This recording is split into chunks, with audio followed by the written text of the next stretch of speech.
Bem, irmãos, nós vamos dar basicamente continuidade ao sermão que nós proferimos pela manhã.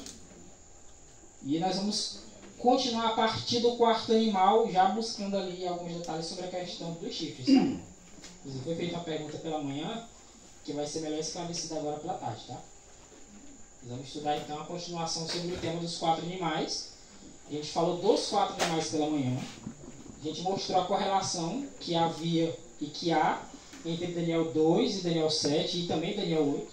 A gente encontrou nos detalhes que correlacionam ali os capítulos, tá? E agora nós vamos abordar a questão dos chifres, também procurando abordar ali os paralelos que tem com outros capítulos, tá bom? Justamente para a gente observar que a preocupação de Deus ali no livro de Daniel é revelar reinos que viriam no futuro, acontecimentos que viriam no futuro, para no final, se você observar ali Daniel capítulo 2, por exemplo, a preocupação do Senhor é mostrar o estabelecimento do reino de Deus lá no final. Daniel capítulo 2, ao sonho da estátua, e quando Nabucodonosor atenta ali para a parte final da estátua, os pés em parte de ferro e parte de barro, o que é que ele vê depois? Uma pedra cortada do alto de uma montanha sem auxílio de mãos, que bate nos pés da estátua. E o que é aquela pedra? O reino de Cristo, que vai ser instituído, que vai encher a terra e que não passa. O intuito do Senhor não é meramente falar de nações, é falar do reino dele. Ele está querendo dizer o quê? Essa nação vai surgir e vai cair. Babilônia surgiu e caiu. Depois vem a Medopérsia e vai cair. A Medopérsia vem e cai. Depois vem a Grécia e vai cair. Aí vem a Grécia e cai também. Depois vem Roma e vai cair, vai ser dividido e tal. Tudo acontece como o Senhor disse. Para que ele está fazendo isso? Ele está gerando credibilidade na palavra dele. Tem um exemplozinho que eu gosto de dar, que eu creio que ilustra bem. Digamos que eu fale aqui para os irmãos, vai passar 3 anos sem chover. Imagine que eu dissesse isso. Se passasse 3 anos sem chover, os irmãos iam dizer o quê? Palmar solar, verdade. Aí eu falo, agora vai passar 3 anos chovendo todo dia. A chance não seria maior de vocês acreditarem em mim? Então, se o profeta ele dá uma mensagem, acontece, ele dá outra mensagem, acontece, ele dá outra mensagem, acontece, isso vai gerando credibilidade. O porquê que o Senhor dizia para os profetas não irem antes dele falar? Porque eles apressavam e gerava uma descredibilidade neles, eles ficavam com descrédito. Mesmo que eles viessem a dar uma mensagem verdadeira no futuro, o pessoal não acreditaria. Então o Senhor dá profecias seguidas sobre reinos, sobre nações, sobre personagens. Ele diz o nome das pessoas. Ele não aceitou, não foi só o nome do reino, não. Ele falou de Nabucodonosor antes de Nabucodonosor chegar. Ele falou de Ciro antes de Ciro subir ao trono da Pérsia. Ele sabia de todos eles e falou antes. Ele falou os detalhes, de um modo profético, mas falou e tudo se cumpriu. Então, quando ele profetiza, através do seu anjo Daniel, sobre o estabelecimento do reino dele, qual o motivo que a gente tem de não acreditar? Se o que ele falou antes se cumpriu. Aí vai ser incredulidade, porque tudo que ele falou aconteceu. E agora eu vou desacreditar da mensagem dele. Isso é incredulidade. Por quê? Porque ele já deu provas de que o que ele fala, de que o que ele diz é um fato. Lembrar do acampamento que a gente teve aí sobre o penúltimo acampamento, né? Tudo que Deus fala é um fato. Se Deus fala na palavra dele, mesmo que a coisa não exista ainda, lá em Romanos fala assim, que ele fala de coisas que não existem como se já fossem. Por quê? Porque quando Deus fala, acontece. Não importa o que é que ele diga. Se ele disser, pois é verdade. Vai acontecer. É um fato para Deus. Então nós temos que acreditar nessas palavras, porque ele já tem credibilidade suficiente. Com essas palavras, ele criou o céu, a terra, o mar e as fontes das águas. Ele criou o universo inteiro, com o poder da sua palavra. Tá? Que nós sejamos crentes, né? Amém. Amém, pelo amém. Então nós vamos estudar a partir do quarto animal, tocando especialmente na questão dos chifres, tá? Só para... porque às vezes tem essa ênfase. Isso aqui não quer dizer que é o animal que Daniel viu. É só uma ilustração. Aí é um animal feio. Já disse que o animal era terrível, né? Então, provavelmente era feio. E tinha 10 chifres. Aí tinha um bocadinho de chifre na cabeça, né? Coisa esquisita. Esse animal representava um reino que viria logo depois da Grécia. a própria história geral confirma para a gente quem é esse rio. E nos relatos bíblicos a gente vê o cumprimento relacionado entre a vida de Jesus e justamente esse rio. Tá? Não vai dar de tocar no detalhe agora, a gente vai tocar em outros sermões mais à frente, mas a gente vai ver como tem correlação o chifre pequeno desse animal com o príncipe do exército. Lá na frente. Não perca. Se eu contar tudo agora, o pessoal já sabia. Né? Vem, não perca não. Daniel capítulo 7, versículo 8. No versículo 7 ele fala do animal terrível, né? No versículo 8, ele viu os chifres, no 7, só que no 8 ele vai considerar os chifres. Ele olhou para o animal e disse, não, um bicho feio danado, com dente de ferro. E ele saía comendo, devorando, ele saía conquistando e pisando em cima, humilhando, pisando nele e destruindo tudo. Não tinha ninguém que parasse ele.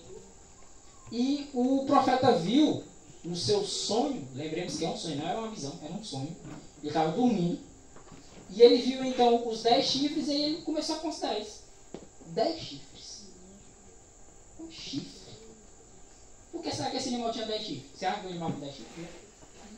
10 chifres? Geralmente a gente vê com 2, né? Só com 2, o boi, a vaca. O mais normal, né? Mas aqui pode ver que de repente aparece um animal com 2 chifres, um maior que o outro, de repente aparece um animal com 1 chifre, depois está com 4. Por quê? Isso é simbólico. Às vezes alguns irmãos, eu entendo, tem dificuldade de identificar o que é simbólico, né? Você olha para um animal com 1 chifre, cai o chifre, sai 4. É normal isso. Você diz, mas esse negócio aqui é meio estranho, né? É porque é uma simbologia, tá? Os animais que foram vistos, geralmente eles tinham alguma coisa que fazia com que você percebesse que ele não era um animal comum. Que estava se falando de profecia, estava se falando de uma simbologia. Tá? Aí Daniel fica, rapaz, é um animal feio, mas tem 10 chifres na cabeça dele. E eis que eu estou lá considerando os chifres, diz Daniel. Eram quantos chifres? 10. Eram quantos dedos dos pés da estátua? 10. Irmão, mas era 10 dedos também na mão, né? O que tem a ver? Não sei. Nunca vi escrito, não. Eu sei que, para a simbologia, para a profecia, o Senhor dá um significado aos 10 dedos dos pés da estátua. Aos 10 dedos da mão não dá. Ele dá um significado para os 10 chifres. E relaciona esses 10 chifres aos pés da estátua. Em parte de ferro e em parte de barro. Então tinha 10 chifres. Entre eles, subiu outro chifre pequeno. O irmão Rubens vai usar o nome dele. Matemática. Tinha 10. Surgiu mais um. Tem quanto? Eu fiz aula de matemática, né? Diante do qual, quantos caíram? 3 caíram. Peraí. Era 10 chifres. Subiu 1. Então deu 11. Conta difícil agora. 11 menos 3. 8. Rapaz, eu estava em matemática. Diante do qual 3 caíram. Então, era 10, subiu 1, ficou 11. Mas quando esse 11º chifre subiu, o que aconteceu? 3 caíram. Ou, a melhor palavra tem essa aí, eles não caíram sozinhos. Eles disseram, vamos cair que nós estamos cansados. Vamos sair daqui, já surgiu o outro. Não. Eles foram tirados, saem. Como que alguém desse ali, garrafa no chifre e disse, vou arrancar isso daqui. Eles foram realmente arrancados. Tá? Quais são esses 10 chifres? Vamos chegar a uma interpretação aqui do texto aqui que já vai ajudar. Viu? Eu lembro que de manhã foi questionado, não foi isso aqui? Foi. A questão dos quais são esses 10 chifres. Eu tenho aqui o nome das tribos bárbaras. Que foi justamente o que aconteceu ali com o quarto animal. Tá? Os 10 dedos da estátua, observe. As pernas da estátua, 2 pernas da estátua, representavam o mundo. Tá? Os pés da estátua tinham também o ferro das pernas, não tinha? Então tinha alguma coisa de ruim ainda ali. Não mudou do ferro para o barro. Mudou do ferro para o ferro com barro. Então misturou isso. Peraí, ainda tem alguma coisa do ferro. Tem alguma coisa de rumo aqui ainda. Diminuiu, mas ainda tem. Diminuiu, mas ainda tem. Tem uma mistura aqui meio estranha, mas ainda tem. E são quantos dedos? 10 dedos. E são quantos chifres? 10. O que aconteceu? O animal também tem 10, só que não é dedo, é 10 chifres. E o que significa esses 10 chifres? São 10 tribos bárbaras. Pode ir na história geral. Mamãe, você está mentindo. Pode achar, vai na história geral. Comprova lá se eu estou mentindo ou não. Vai na história geral. Quando Roma se deteriorou, se desfez, quando o Império Romano acabou, o Império Romano do Ocidente, quando ele acabou. Isso depois de Cristo. Depois de Cristo. Não é exatamente 476 depois de Cristo. Tá? Ali é porque cai o último chifre e ainda fica dando um probleminha. Tá? Para a queda do chifre. Tá? A dissolução do Império Romano. Tá? Vai dar trabalhozinho ainda para cair os 3 chifres. Então, o quarto animal, ele possui 10 chifres. Esses 10 chifres simbolizam as 10 tribos bárbaras que dissolveram o Império Romano. Essas 10 tribos bárbaras foram dar origem a nações da Europa. Porque é justamente naquela região ali da Europa onde Roma dominava. A região do chamado Lácio. De novo, livro de História Geral. Sabe por que o idioma oficial de lá era chamado latim? É porque Roma surgiu na região do chamado Lácio. O que é Lácio? Não sei. Sei que o nome do lugar era Lácio. Tá? É inspirar e estudar também, né? Que você me ensinar. 10 chifres. Olha como que eram os nomes das tribos bárbaras. Uns. Não estou colocando na ordem, viu? Eu não sei nem qual é a ordem. E nem o historiador que o Uri Smith não colocou também. Unos é nome estranho, mas eu sei que é nome estranho, gente. É nome de outros países aí. Senhores, cada nome desse aí é uma nação hoje? É uma tribo bárbara, sim. Só que tem 3 aí que foram arrancados. E eles não representam nações, eles representam pedaços. Tem um aí que é sul da Itália, eu não lembro exatamente. Sul da Itália, sul da Espanha. Você até que você tem cada um dizendo de que é, de onde é cada tribo. É, né? É. Deixa eu só mostrar bem que o nome é que eu. Aí você cita, viu? Não, tá bom. Ó, temos os hunos, ostrogodos, ou ostrógodos, sei lá como ninguém entende, tô vendo assim. Ostrogodos, visigodos, francos, vândalos. Não sei se o pessoal usa esse nome hoje em dia, porque o pessoal foi fazer bagunça lá em Roma, né? Aí vândalos, suevos, ou suevos, sabe? Os burgúndios, nome feio, né? Os érulos, os anglo-saxões e os lombardos. Eu acho que vai faltar algum aí, né? É aquele lá do Newton ainda. Não, é porque tem assim, Isaac Newton, ele citou, disse que essas 10 tribos aqui, mas os historiadores citou essas outras, só não concordou com ele essas últimas aqui, que ele disse que são 3. Sim. Aqui, lá no estudo que eu tive. Os hunos eu sei que tem. Esses bretões aqui. É até importante citar. Isso aqui foi Isaac Newton que disse que ele disse que essa profecia de Daniel são essas 10 tribos, né? Uhum. Aí os historiadores só não concordou com esses 3 aqui, já mudaram, os outros historiadores não concordou com ele. Um detalhe interessante, só para citar um negócio aqui importante. Como eu falei de manhã, os historiadores muitas vezes eles discordam entre si. Aqui a gente tem pioneiro. É o pioneiro adventista falando. Então, entre pioneiro e história geral, eu já coloquei no livro de história geral. Por quê? Porque eu tenho um conselho de Deus de estudar os livros dos pioneiros, porque esses homens sabem o que é cavar atrás da verdade como um tesouro escondido. Está escrito. Conselhos para escritores e editores. Espírito e profecia. Tá? Então, vai ter hora que a história geral não vai concordar com isso aí. Mas não é que a história geral não concorda. A história geral concorda. É o historiador que de repente coloca um dado diferente. Aí entre ele e o pioneiro nem pisca.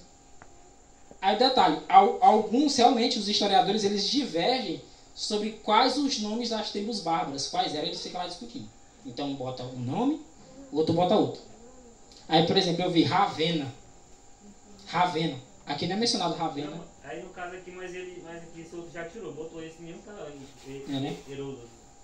Aí você não fala Os exatamente Heródotos. que botou ele, mas os outros Sim. historiadores já não botou Esse álamo também lá em cima. Observe bem que tem um álamo lá em cima. Aqui também tem não, álamo. Eu até achei que deu. Aí o que eu estou dizendo? Confiem nos escritos dos pioneiros, onde a gente tem maior segurança, tá? Só tem um nome correspondente das nações. Tem, que fala que é...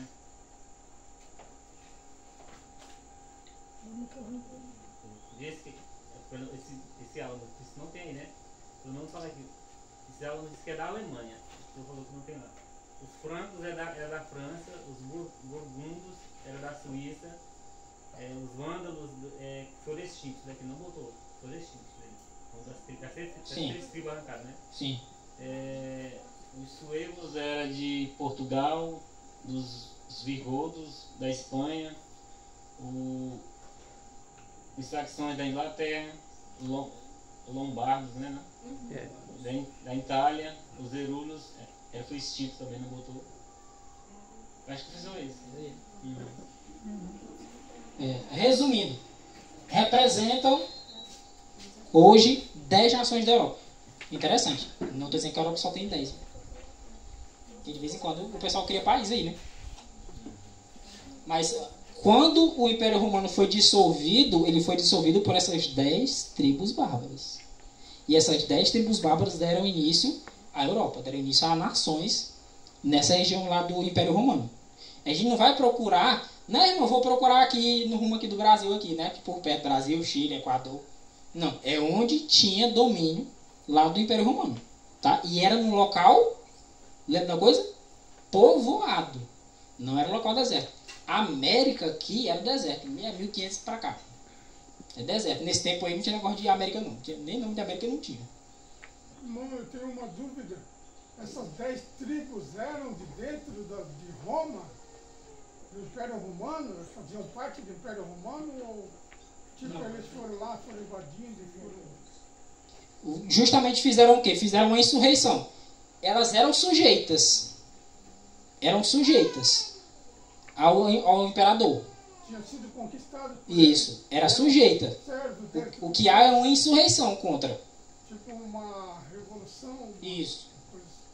Há uma insurreição e a divisão desse império. Antes tinha só um comandante. Agora o que eles fizeram? Nessa insurreição eles tomaram o território para eles e dividiram. E cada um a seu modo, cada um com a sua cultura. O interessante que, analisando os escritos de Yuri Smith, é que ele fala também da questão da religião. Essas pessoas aqui, elas não criam na divindade de Jesus. A maioria delas. Eles eram, como é que chama? Pagão, essas tribos todas eram pagãos. Isso, por isso o nome bárbaro. Bárbaro é como se fosse uma pessoa que fala um negócio que ele não entende, né? Bárbaro. Um pagão, uma pessoa que não tem religião. Era tanto que eles questionavam a religião que Constantino estava tentando colocar. Que era, inclusive, a defesa da Trindade, por exemplo, né? Lá em 325, no Concílio de Niceia. 381, depois em Constantinopla. Então, eles produzem uma insurreição e dividem o império entre eles. Cada um fica com a parte. E essas tribos bárbaras, elas vão dar início às nações da Europa. Tá? É isso que representa os 10 chifres ali daquele quarto animal. Tá bom? Vamos atentar um pouquinho aqui na questão do chifre pequeno, que é a parte mais importante. Lembremos aqui do finalzinho do verso. Entre eles subiu outro chifre. Mas o chifre é chamado de chifre o quê? Pequeno. Chifre pequeno. Por que não disse que era o mesmo tamanho dos outros? Por que o nome do chifre é pequeno? Ele era pequeno. Ele era menor que os outros. Se ele fosse maior que os outros, seria um chifre grande, né? Para destacar. Era um chifre pequeno. E diante do qual 3 dos primeiros, porque Daniel não viu nascendo 10 chifres, viu? Não. Quando ele olhou para o animal, já tinha 10 chifres já. Ele olha para o animal e diz, 10 chifres? Aí surge esse. Quando surge esse, dos 10 primeiros, 3 são arrancados pelo chifre pequeno. 3 dos maiores. Está dizendo que é o chifre pequeno que arrancou? 3 dos maiores. Tem versão que fala assim, é? 3 dos primeiros aqui diz. Pode ser dos maiores, porque os outros eram maiores que ele, né? Vocês leram uma versão aí, foi? Não, olha, que não está assim também, porque esse chifre É o pequeno. raciocínio dela. Ah, entendi. Esse chifre pequeno ele saiu, ele não era nem rei, não era nem um chefe de tribo, não era nada, era só um. Surgiu lá no meio do... Surgiu no meio. Aí o interessante é como é que ele surge. Esse chifre pequeno, em si, ele não tinha poder para derrubar esses 3 chifres aí que está mencionado, não. Um detalhe, era pequeno. Ou seja, em relação aos outros ele era menor. Para derrubar 3, um trabalhinho, né? para derrubar 3 dos que eram maiores que ele. Então, peraí. Eles foram arrancados, mas o texto não disse que foi o chifre pequeno que arrancou. O chifre pequeno pode ter influência, mas não disse que foi o chifre pequeno que arrancou. Sabe que subiu e 3 teve que ser arrancado. Vamos já ver o motivo. Outro detalhe. Nesse chifre pequeno, que subiu entre os 10 chifres, ele tinha olhos. Como é que eu vou pensar que um negócio desse é literal? Chifre com olho. Rapaz, a gente já labuta com animal com boca e olho. Imagine com um chifre, com um bicho que já tem boca e olho, com um chifre que tem boca e olho. Perceberam como é simbólico? O Senhor está querendo ensinar para nós aqui uma profecia, um símbolo. Porque chifre não tem olho, gente. Pelo amor de Deus. Não vai assustar não, viu? No chifre tinha olho. E não tinha só olhos como de homem, não. Tinha também uma boca, meu amigo. E o chifre era pequeno, mas a boca falava coisa grande. Se essa versão aí fala coisa grande, mas eu tenho a versão que fala com soberba e arrogância. Né? Soberba e arrogância. Tem outra versão? Tem? Insolência.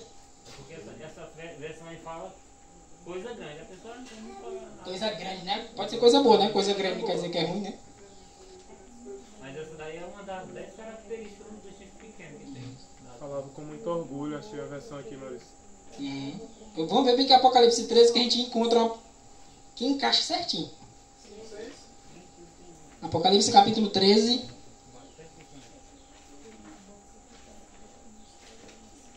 Versículo 5 e versículo 6 também. E vai pegar o versículo 7 daqui a pouco. Detalhe interessante. Imagina quem é esse chifre pequeno aí. A besta que sobe do mar lá de Apocalipse 13. É por isso que você faz assim, ó. Quando você olha para Daniel 7, aí você olha para Apocalipse 13 e fica... Pô, não é que tá parecido aqui? É isso que esse pessoal tá falando. Daniel fala uma coisa e João fala outra e diz... Como não é que é parecido? Eles não usam a mesma linguagem, exatamente a mesma coisa. Porque Deus não tirou a personalidade dos profetas, não. Eles falam a mesma coisa, só que com uma linguagem um pouco diferente. Mas quando você compara, você observa que eles estão falando a mesma coisa. Para mim falar em unidade com os irmãos, eu não preciso repetir, não. O irmão falar 10 palavras, eu tenho que falar 10 palavras exatamente do mesmo... Não, calma aí. Eu posso falar a mesma verdade de uma forma um pouco diferente. Sem deixar de estar unido. Daniel e João estavam unidos. Eles falaram a mesma verdade, só que de uma forma um pouco diferente. Aí muitos não notam. Passa por cima e diz, não. Mesma coisa não, está falando coisa diferente. Para direitinho, olha os detalhes.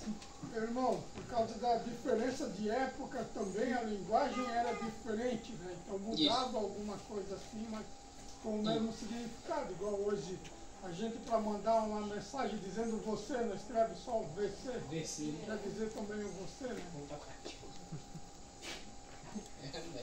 O povo usa só o VC já, né? Vamos lá, Apocalipse 13, versículos 5 e 6. E foi dada a ela uma boca. E falava grandes coisas. Mas que grandes coisas são essas? A minha versão diz assim: grandes coisas e blasfêmias. Ou seja, ela falava coisas importantes. Não quer dizer que é bom. Nem tudo que é importante é bom. Coisas que eu preciso conhecer. Coisas que eu preciso saber que ela está falando. Ela fala grandes coisas e blasfêmias. Arrogância e blasfêmia. É um poder arrogante, soberbo, se acha. Aqui está escrito se gabar de sua autoridade e dizer blasfêmias. Isso. Aí eu vou pular o pedacinho do verso 5 e a gente vai já encaixar ele aqui na continuação, viu? Que é tratando sobre o período aqui, tá? O verso 6. E ela abriu a boca em blasfêmia contra Deus, para blasfemar o seu nome, e o seu tabernáculo, e até os que habitam no céu. Até os habitantes do céu. Abriu o quê? Boca. Aí meu irmão falou do olho. Eu digo, irmão falou da boca. Aí não, irmão, tem que falar do mesmo jeito. Eu digo que tá complicado, meu amigo. Aí vai ser um só copiando o outro, né? Então era pra pegar Daniel e só tirar uma xerox e botar, né? Ia falar tudo do mesmo jeito. Digo, não, observa as características. Falava grandes coisas. Essa boca era para falar blasfêmias. E esse poder estava de olho. E está de olho ainda, viu? Esse poder estava de olho. Grandes insultos, né? Insultos contra Deus. É justamente isso que é blasfêmia, insulto contra Deus. Né? E o que significa os chifres? Daniel 7:24. Quanto aos 10 chifres daquele mesmo reino. Por quê?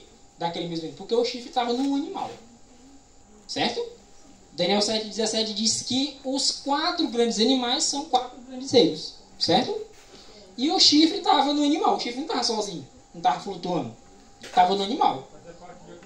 E isso, então era um reino num reino. Tá? Lembra que a gente falou da questão do império? O império é uma junção de reinos. Tem um imperador que comanda reis que comandam reinos. Tá? Então, aos 10 chifres que estavam no quarto animal, daquele mesmo reino que é o animal, que é Roma, o Império Romano, se levantarão 10 reis. No tempo de Daniel era uma profecia. Se levantarão. Isso aqui ia se cumprir quase 1000 anos depois. É um bom chão para frente, né? E depois desses reinos, se levantará outro, o qual será diferente dos primeiros, e abaterá 3 reis com o seu surgimento. Não é que ele derruba os 3. O surgimento dele faz com que esses 3 reis caiam. Eles sejam arrancados. A própria história geral confirma que não foi o chifre pequeno que derrubou. Não, vamos já dar um detalhe, viu? Não foi o chifre pequeno que derrubou. O surgimento dele fez com que esses 3 reinos precisassem ser derrubados para que ele pudesse se manter. Se os 3 chifres ficassem, o chifre pequeno não conseguiria governar. Seria inútil ele ter subido. Quem vai derrubar? O Império Romano. Só que não é mais o do Ocidente. O Império Romano aqui foi desfeito pelos 10 chifres. Mas lembra que a gente falou de manhã do Império Bizantino? Que era o Império Romano do Oriente. Tem o Império Romano do Ocidente e o Império Romano do Oriente. Que é o chamado Império Bizantino. Lá onde hoje é Turquia, aquela regiãozinha ali, que está envolvida na profecia. Tá? E esse reino será diferente. Aqueles reinos, eles mexiam com questão política, questão governamental. Esse outro reino aqui é um reino religioso. É um reino religioso. Que dá o braço para o poder político para poder ter poder. Para poder ter autoridade civil. Por exemplo, nós somos crentes. A gente pode mandar prender alguém? Vamos prender fulano tal ali, que ele guarda no domingo. Mandar prender. Não pode. Para isso tem que ter poder civil. Para esse poder governar, ele tinha que ter apoio do poder civil. Porque ele era religioso. Ele era diferente dos primeiros. Os primeiros eram autoridades civis. Era um reino político. Não era religioso. Não estou dizendo que eles não tinham religião. Eles não eram um reino religioso. Já esse chifre pequeno era um poder religioso. Mas que para governar precisava do poder civil. E ele precisava de ajuda. Porque ele não tinha poder civil só. Tá? Desejando contar com a influência do Papa e o Partido Católico, surgiu um imperador aqui nessa época, aqui, o texto aqui não cita o nome, o imperador aqui nesse período era chamado Justiniano. O imperador Justiniano, ele queria contar com a influência do Papa, que era o líder dos católicos, e contar com a influência também do Partido Católico. Como é que você vai para uma guerra se os seus soldados vão contra você? Como é que você vai fazer conquista se os seus soldados não se sujeitam a você? Ele precisava desse apoio. Só que o pessoal que estava ali sujeito a ele, no geral, a grande massa, era o quê? Católico. E quem comandava eles? O Papa. Ele disse, rapaz, então eu preciso do apoio do Papa. Se eu não ganhar o apoio do Papa, eu não vou conseguir vencer minhas guerras, não vou conseguir conquistar nada, eu vou perder. E ele tinha medo de perder o trono, assim como qualquer rei. Ou governante, né? Então, querendo contar com a influência do Papa e do Partido Católico, ele promulgou um decreto que constituiria o Papa o cabeça de todas as igrejas. Todas as igrejas. Tá falando que é só católica, tá? Não. Tá dizendo que era todas as igrejas. Como ele tinha poder civil, ele tinha poder de subjugar as outras igrejas dele. Vocês vão obedecer a ele, ou então não acaba com vocês. Só que o decreto, ele entrou em execução em 1538. Mas tem um detalhe importante. O decreto não foi dado em 1538. Ele foi dado em 1533, 5 anos antes. Só que dá um trabalho, porque tem um dos 3 chifres ainda está dando trabalho para sair. Para esse chifre poder reinar. Sossegado, entre aspas, né? Para esse chifre poder comandar lá o seu reino, era preciso que esses 3 chifres fossem arrancados. Porque eram os que estavam atrapalhando o reinado desse chifre pequeno. Então o que acontece? Justiniano promulga um decreto onde estabelece o Papa como cabeça de toda a cristandade, de todas as igrejas ditas cristãs. O decreto entra em execução nessa data aqui, ó. Quem quiser anotar essa data é bom. Nesse tempo lá não tinha a opção de igreja, não tinha. Tinha as igrejas da Reforma. Já tinha? Não, perdão. Tinha outra fé, tinha a fé ariana no caso, não era a igreja da Reforma. Era a fé ariana, que era a fé que desacreditava em Jesus como Deus. Era acreditar nos deuses lá. Isso. Inclusive tinha tribos bárbaras, algumas tribos bárbaras eram arianas ou semi-arianas. Alguns acreditavam que Jesus não era Deus e outras acreditavam que Jesus era quase um Deus. Chegava perto. É o semi-arianismo, né? E tinha a igreja católica que era trinitariana, né? Inclusive a doutrina foi estabelecida como religião geral lá em 325 depois de Cristo, tá? E quem estava lá comandando o concílio? Imperador Constantino, tá? Aí lá na frente vem o imperador, e o imperador quer contar com o apoio do Papa, que sabe que o Papa tem autoridade, que quando o Papa falava, a igreja dele obedecia. Ele diz, vamos fazer assim, né? Vamos botar esse cara aqui como chefe lá em Roma, porque Justiniano estava lá em Bizâncio e o Papa estava lá em Roma, no meio lá das tribos bárbaras. Aí o chifre pequeno começou a se destacar. Sim. Justamente por causa disso. Aqui é da onde data o início da supremacia papal. Porque o pessoal tem muito medo quando fala assim, bispo de Roma. Nossa, bispo de Roma. Lá no Templo dos Apóstolos tinha bispo de Roma.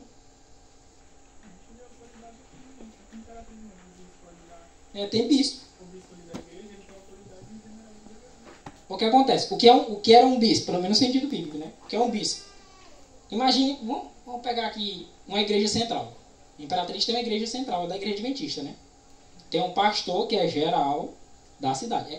Ele funciona como se fosse um bispo. Em Roma tinha congregações. E tinha um que comandava as congregações todas. Ele era o bispo de Roma. Só que também tinha o bispo de Jerusalém, tinha bispo de Antioquia, tinha bispo de Mileto, tinha bispo de Tessalônica. Lembra lá de Timóteo? Timóteo era bispo. Ele comandava as igrejas da localidade dele. Então, o bispo era só isso, era só aquele que cuidava das igrejas de toda uma região. Tinha os pastores locais e tinha o bispo. O Papa, até então, era um bispo de Roma. Apostatou, mas era um bispo de Roma. Comandava as igrejas daquela cidade de Roma. O que acontece? Ele recebe poder civil. Porque ele quer impor os dogmas dele e ele só com religião não consegue. Por exemplo, não quiser acreditar em mim, o que é que eu vou fazer? Se eu te agredir aqui, eu vou preso. Mas se eu tiver autoridade civil, aí eu digo, eu posso te prender, pô, mandar te matar na fogueira. Falando da época lá, né? Ninguém faz nada. Eu tenho autoridade civil. Quem é que vai mandar me prender se eu sou o chefe? Então, constituiu ele como cabeça de toda a cristandade. É quando começa a supremacia papal, que é quando ela faz as coisas, e como diz lá em Daniel 8, que a gente vai já lá, ele fez e prosperou. Ele vai fazendo e ninguém pede. Quem é que vai pedir ele? Se ele tem a autoridade lá em Roma, ainda tem o apoio do imperador lá em Bizâncio. Porque o imperador romano ainda tinha exército. E ainda contava com o apoio dos romanos, tá? Que estavam lá na cidade de Roma. É por esse mesmo motivo que fala a imagem da besta. A imagem da besta. Isso. É o protestantismo apostatado. O que é que ele faz? Ele é religião. Só que ele quer fazer igual a primeira besta. A primeira besta era religião também. O chifre pequeno era religioso. Só que aí ele, para impor os dogmas, ele disse, não, eu preciso da autoridade aqui do poder civil. Aí uma mão lava a outra, né? Aí o protestantismo apostatado faz o quê? Mesma coisa. Eu tenho religiões, eu quero impor a minha religião, os meus dogmas e doutrinas, então eu preciso do poder civil. Eu te dou os meus votos e tu impõe a minha doutrina. Pronto. Todo mundo sai ganhando. Até o dia do juiz, né? Pode parecer vantagem. Os 3 chifres arrancados diante dele, do chifre pequeno, representavam os érulos, os ostrogodos e os vândalos. Tá? Segundo o testemunho do pastor Smith, esses são os 3 chifres que foram arrancados. Eram, em suma, regiões, se não me engano, vou ver que você lembra de cabeça. Sul da Itália, sul da Espanha e Áustria, que foram arrancados. Os 3 chifres. Porque eles estavam impedindo que a religião do Papa fosse divulgada. Eles não permitiam, porque eles eram arianos. A doutrina deles era contrária à doutrina do Papa. E o Papa era um poder religioso. O reino do chifre pequeno era religioso. Eles estavam impedindo que os intentos do Papa fossem para frente. O Papa disse, rapaz, tu arra minha mão aqui e tu ajuda aí. Mas enquanto o Papa não tinha o poder civil, ele não poderia fazer nada. Não, é justamente o que eu estou falando. Sobre esse texto aqui, ó. Abaterá 3 vezes. Não foi o próprio Papa que derrubou. Ele não tinha como. Era ele contra 3. Só que para o surgimento dele, abateu 3 vezes. 3 vezes foram arrancados. 3 chifres foram tirados. Mas não foi ele propriamente que guerreou. A própria história vai mencionar aqui, se não me falha a memória. Vamos ver aqui, ó. A razão pela qual foram arrancados os 3 chifres. Ou foi automaticamente, caiu de maduro.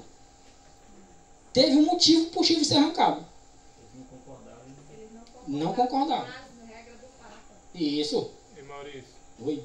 no caso isso aí de arrancar, foram arrancadas as patentes dos líderes, ou foi, fala se foi dada alguma guerra contra a nação, essas 3 nações, Contra as nações. e foram mortos, foram feitos de escravos? Foi guerra. Aí a questão de escravo, provavelmente foi levado alguém como escravo, levado de despojo, mas morte teve um bocado. Foi tirado, de fato, foi tirado esses reinos. É tanto que hoje em dia a gente não conta essa divisão, né? Genocídio, é? É morte. Assim, quem topar com ele na frente, porque assim, cada chifre desse representava um reino da subdivisão do Império Romano. Cada reino desse tinha um rei. O rei tinha o exército. Aqueles que estavam sob o comando deles iam pra guerra, né? E aí era morte. Aí é tipo hoje, irmão. A menos que se rendessem, né? Faz um decreto, né? E eles não concordaram. Aí, igual o país. Não concorda, os outros países vão dar um Não, voto tá. pra quem. Sai uma ordem do Moraes aí, a Polícia Federal não vai. Esse cara vai lá tirar ele, né? A razão pela qual foram arrancados foi sua oposição aos ensinos, à doutrina e às pretensões da hierarquia papal. O Papa tinha pretensão de aumentar o governo, de fazer a igreja aqui e acolá, de contar com o dinheiro dos fiéis, as indulgências, né? Aumentar o raio de ação dele. Né? Você pode ver que o pastorzinho começa com uma igrejinha pequena, né? Daqui a pouco a igrejinha está maior, daqui a pouco está no vidro, tem ar-condicionado, daqui a pouco ele anda de bicicleta agora de Hilux. Né? Ele vai aumentando a influência, ele não quer ficar na igreja pequena, ele quer ir lá para o tempo central, né? Ele quer aumentar a influência. O Papa fez o quê? Ele queria aumentar a influência, ele disse, não, mas tem uns 3 caras aqui que tá me enchendo a paciência. Aí ele disse, rapaz, eu queria contar com o teu apoio para lutar minhas guerras. Ele disse, rapaz, pois, se tu me ajudar, eu te ajudo. Meu povo tá aí. O que eu falo aqui? O pessoal diz assim, que se o pastor fala, o pessoal faz? O pastor fala assim, ei, não conversa com aquele povo ali não. O que é que o pessoal fala? O pastor disse que não é pra mim não. Meu pai É o que o pessoal fala também, disse, não, o padre disse que não é pro meu e vocês não. E se o padre falando, se o padre falar, não vai ouvir esse negócio não, isso aí é, tá querendo virar protestante? Né? Agora um detalhe interessante, esse raciocínio me chamou a atenção. Olha o raciocínio que o pessoal usa para colocar Roma, a cidade de Roma, lá onde está o bispo de Roma, como a capital da cristandade, cabeça da cristandade. Aqui ele usa em forma de pergunta, ele diz assim, se Roma é rainha das cidades, por que era rainha das cidades? Porque era a cidade mais importante daquela época, era Roma, que era o centro do Império Romano, que foi desfeito, mas Roma continuava. Tá? Por que não haveria de ser o seu pastor o rei dos bispos? Olha o raciocínio. Já que Roma é a rainha das cidades, então o bispo que está lá é o bispo dos bispos, né? É a lógica. Se essa é a cidade mais importante do mundo, por que, que o bispo dela não é o bispo mais importante do mundo? Vendo o raciocínio? Faz sentido. Não estou dizendo que eu concordo, estou dizendo que é certo. Eles usaram o raciocínio que faz sentido. E muita gente se sujeitou porque faz algum sentido. Tem gente que cai nessa. Não faz sentido. Mas faz sentido, nem sempre é o certo. Por que não haveria de ser a igreja romana a mãe da cristandade? Se Roma é a principal cidade entre as cidades do mundo, o bispo dela é o bispo dos bispos, e a igreja dela é a igreja das igrejas, a principal, é a matriz, é a mãe das outras igrejas da cristandade. Aí você percebe agora por que lá, citado lá em Apocalipse 17, Babilônia, a mãe das prostitutas, é a mãe mesmo. Mas é das igrejas caídas, viu? Não é das igrejas verdadeiras, é das igrejas caídas. Realmente é a mãe. Olha aí. O raciocínio que usa o Smith. E ele usa esse raciocínio porque o pessoal usava esse raciocínio para convencer os outros. E o pessoal, é verdade. Por que não haveria de ser todas as nações suas filhas? E sua autoridade, a lei soberana? É por um motivo. Porque Deus não deixou assim. Quando diz para dar a Deus o que é de Deus e César o que é de César, a Deus não é dar adoração. Deus deu um mandamento para nós adorar César? Eu não encontrei nesse texto. Ele não mandou adorar César. Ele disse para dar a César o que é de César. A César cabe a adoração? Não. Ao Senhor teu Deus adorarás e só a ele darás culto. O Senhor não manda adorar César. O Senhor não manda obedecer toda a lei de César. Então quer dizer que Deus dá uma lei, aí César dá uma lei contrária, aí eu tenho que obedecer a César ao invés de Deus. Não faz sentido como esse negócio? Não, é porque o Senhor disse que é para dar a César o que é de César. Mas espera aí. Mas se foi Deus que mandou dar a César o que é de César, Deus não mandou eu adorar César. Por quê? Porque a adoração não é de César. A adoração é de Deus, não é de César. Então sai daí. Aí, mas ele criou uma lei, é civil, está de acordo com o padrão divino, obedeça, é de César, dá ele o que é dele. Obedeça o que é legítimo. Mas se César pede o que não é dele, é legítimo isso? Eu estou com o celular, o Marquinhos prestou o celular dele, eu vou dar para o Emerson. Dá mesmo. Eu vou dar para o Marquinhos o celular dele. Eu vou dar para o Emerson. Nesse caso aí era os tributos, né? Isso, os tributos, a obediência.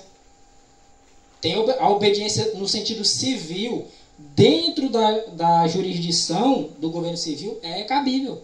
Passa a autoridade agora, sai falando besteira. Aí sou preso de guerra, tem que dar a Deus o que é de Deus e a César o que é de César. Eu digo respeito. A autoridade civil é dar a César o que é de César. A adoração não. Obediência a uma lei contrária à lei de Deus, também não. Quem foi que impôs o domingo como decreto? Foi César. César, entre aspas. Era Constantino. 7 de março de 321. Foi um César, né? Foi o imperador romano. Cabe obedecer? Era o título, né? Cabe obedecer aí? Não, por quê? Porque Deus disse, lembra-te do dia de sábado para o santificar. Então, peraí, dá a Deus o que é de Deus e a César o que é de César. Deus mandou o sábado. Se César está mandando domingo, é de hoje. E como é que pode ser verdade os dois? Uma é verdade e outra é mentira. É assim. Mano, toda religião leva para o céu. Mentira. Uma religião diz que é para guardar o sábado. Outra diz que é para guardar o domingo. Como é que as duas estão certas? Ao mesmo tempo. Errado, tá, né? Então, esse era o raciocínio utilizado. E muita gente, que era justamente ensinada a não examinar as escrituras, aceitava o raciocínio, porque fazia sentido. Roma era a cidade mais importante que tinha. E o raciocínio fazia sentido para eles. E para muitos ainda hoje faz sentido. A nossa cidade santa está lá no céu. Viu? E a lei vai ficar mais soberana, uma grande maioria. Isso.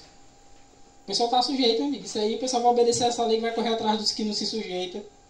Do jeito que a gente não está vendo ainda não. Ainda vai ver. Para o coração ambicioso do homem, era fácil raciocinar assim. E não é fácil não. Por isso que eu falei, faz sentido. Mas não é porque faz sentido que quer dizer que é uma verdade. Faz sentido. Daniel 7, 21. Eu olhava, ele olhou esses detalhes todos, né? E ele continuava olhando para o chifre pequeno. E eis que este chifre, ele fazia guerra. Ele guerreava. Mas guerreava contra quem? Mas ele guerreava contra o sangue da igreja católica, é isso? O papado guerreava contra os santos, que ele mesmo canonizou. É porque o pessoal, quando vê o nome Santos, tem o pessoal que é para associar, né? Aqui é Santo Antônio, São Pedro, São Lázaro e São não sei quem. Não. Santos são aqueles que praticam a santidade. Tá? Então, esse chifre pequeno, ele fazia guerra contra aqueles que obedeciam a Deus, que davam a Deus o que é de Deus. E não queriam dar a César o que não era de César. Aí você espera aí que esse negócio está errado. Este chifre fazia guerra contra os santos. E Daniel, olhando aquele negócio, ele disse, rapaz, esse chifre aqui está batalhando contra o povo de Deus. Os santos é o povo de Deus. E perdeu. O chifre pequeno perdeu, não foi? Ó. Ó. O chifre pequeno? E o que é prevalecer? Ele venceu, ele foi fazer guerra, ele não voltou de uma banda, não. Matou um monte de gente. Subjugou outros. Fez outros se retratarem. Fez guerra. E não estava perdendo a guerra, não. Lembra que é um período de supremacia papal? Não já viu o período. Começou em que ano? Começou em que ano a supremacia papal? 538. O decreto saiu em que ano? 533, tá? Por que tem que falar essa diferença? Porque se você for na história, a história vai dizer que o decreto saiu em 533. O que é que o pessoal vai dizer? Vocês estão ficando doidos. O decreto não sai em 538. O decreto sai em 533. Vocês estão errados. A fé de vocês é baseada na mentira. Vocês, peraí. Ele entrou em execução em 538. Ele foi baixado em 533. Só que para entrar em vigor faltava um chifre cair ainda. Então, entendeu? Então atente nisso. Ah, irmão, não é 538, não é 533. Não, é 538 mesmo. Relaxa, Deus não erra não. Agora, mas por que tem essa diferença? É você, baixo da história, você vai observar. Tá? Foi entendido aqui? Proferirá, falará palavras contra Deus, contra o Altíssimo. Lembra do texto que a gente leu? Apocalipse 13, versículo 5 e 6? Proferirá palavras contra o Altíssimo. Vamos ver aqui algumas palavras que ele falou? Deixa eu pegar um livrinho aqui que vai ter uma palavra aqui interessante. Eu vou ler aqui dois materiais. Falava palavras contra o Altíssimo. Blasfemava. Lembra o texto que a gente leu ali em Apocalipse 13? Palavras arrogantes. Palavra de quem se acha. Ah, nós somos assim, nós faz isso, nós faz isso, faz. Que estava vencendo a guerra. Começou a se achar. O cara, quando começa a ganhar alguma coisinha, começa a se inchar, né? De vez em quando Deus bota um probleminha para. Olha o que é que diz aqui esse arquivo católico datado de 1º de setembro de 1923. A igreja está acima da Bíblia. Eu lembrei do vídeo de um padre que ele diz, né? Você não vá discutir o que a igreja fala, não. Senão você é protestante. É uma ameaça. Não está me ameaçando desse jeito, né? Mas assim, eles falam assim com o povo. Não, irmão, deixa eu ver que está na Bíblia. Não pode não. Tu é protestante agora? Então quer dizer que a pessoa fala o que quiser, o cara tem que obedecer, não pode questionar. Ele, peraí, irmão. Então quer dizer que se tu falar uma coisa e o próximo, digamos que é um padre que falou, ou um papa, né? Pode pegar os papas, as bulas papais. As bulas papais são contraditórias entre si mesmas. Pegar um e outro e comparar, você diz assim. Um fala uma coisa, outro fala outra. Quem está certo? O que está vivo. O que morreu não está certo. Já morreu. Sabia que o papa tem autoridade de derrubar uma bula papal? Ele tem, mas de outro. Ele não derruba do vivo. O vivo é ele, né? E por que ele não faz isso? Porque quem está comandando agora é ele. Quem que ousa questionar ele? O povo não ousa, não. Então, o que é dito? A igreja está acima da Bíblia. Mas espera aí, como é que eu vou ter uma coerência de saber quando alguém vai estar me enganando? Não vai, meu filho. É só nós falar e tu obedecer. Fica caladinho e obedece. Sim, mas se tu ensina uma coisa, outra ensina outra, como é que eu sei o que é certo? É o que eu disser, aí tá complicado. Porque a Bíblia ela dá o que pra gente? Previsibilidade. Ela dá uma coerência. Se o Marquinhos disser assim, irmão, é para guardar a terça-feira. Isso. Qual é a base? A base é a escritura. Aí dá uma interpretação. Você vai na Bíblia e diz. Aí vem o MC assim, não, tá escrito para lembrar-se do dia de sábado para o santificar. Aí Sério, tem sentido, né? Tu crê em quê? Na Bíblia. Tu crê em quê? Na Bíblia. Tu crê que é a palavra de Deus. Tu também. Quem está falando a verdade aqui é esse. Porque você tem um padrão. Agora, quando não tem padrão nenhum, você fica sujeito a acreditar no que os outros falam. Se aquele que não examina as escrituras, acontece isso. Ele fica sujeito a acreditar no que os outros falam. Os outros proibem ele de coisa que ele nem sabe se realmente é proibido. Mas ele acredita. Porque ele mesmo não examinou. E Maurício, por exemplo, se tratando da nossa realidade, um país como a China, por exemplo, lá eles regulamentam todo e qualquer meio de comunicação, tanto a TV como a internet. Então, um regime como esse, as pessoas elas só vão ter em mente aquilo que eles querem que elas tenham em mente, né? Elas não terão em mente aquilo que é para ser. E aí, trazendo para nós, a gente já vê hoje da mesma forma. Tem muita coisa que o monopólio da TV ele não mostra. E tem pessoas que se prendem ao monopólio da TV. De quando chega à noite ligar a TV em certa emissora, em certo jornal. E essa é a fonte de informação dela. E essas pessoas que estão comandando esse monopólio da TV e do governo querem agora trazer uma censura para o outro meio de informação que é a internet. Controlando esse outro meio alternativo de informação que é a internet, eles terão agora total domínio sobre a mente das pessoas que se deixam aí cativas a eles nesse sentido de obter as informações. Isso, verdade. É aquela questão que a gente falou antes. Se eu não examino as escrituras, eu fico sujeito a acreditar no que os outros falam. Se eu fico refém de uma fonte de informação, eu vou ser obrigado a acreditar em tudo que essa pessoa fala. Vai comparar, mas vai atrás, vai analisar. A gente fica esperando. Lá, eu sigo pessoas na internet que eu vejo informações. Mas pensa que eu vou olhar só uma, eu digo, deixa eu olhar aqui também, deixa eu olhar aqui, eu vou comparando. Você fazer um peneiramento, dizer, deixa eu ver qual é a informação verdadeira.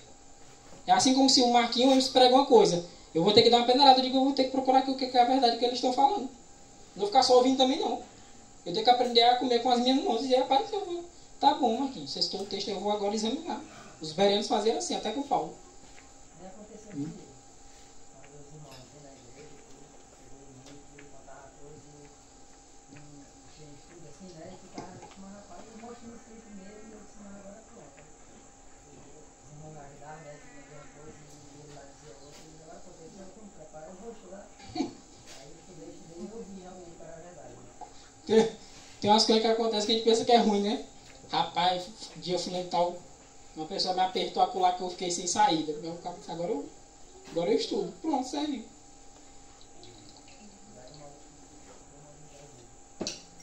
Tem as situações ruins que acontecem por nosso benefício.